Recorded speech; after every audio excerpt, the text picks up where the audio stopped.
In 1974, the police in Los Alamos worried about a man who paced the back streets night after night, the red glow of his cigarette floating in the dark. He was experimenting with 26-hour days, so his waking hours slowly rolled out of phase with everyone else, and he had exactly one published paper to his name. Not long after, the laboratory quietly suspended his flight privileges for overuse because he kept booking flights for one reason only: to sit by the window and watch the clouds. Clouds were a problem no equation could touch, not spheres, not cones, not anything smooth, and every serious physicist had been trained to look straight past them. Science had been quietly binning the same things for centuries: wildlife counts that would not settle, heartbeats that would not stay regular, smoke faucets, coastlines, all filed away as noise.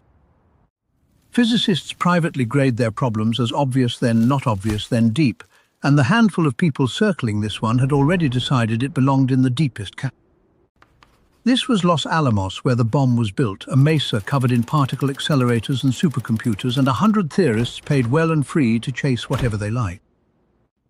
They were hard men to surprise, and they had watched him produce nothing for years. The director once asked him bluntly, if he was so smart, why not just solve laser fusion?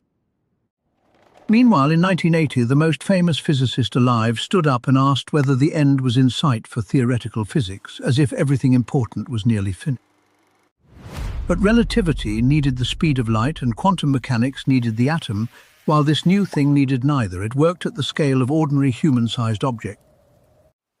Which means the frontier was not out at the edge of the universe. It was a dripping tap, a flag snapping in wind, a column of smoke rising off a cigarette.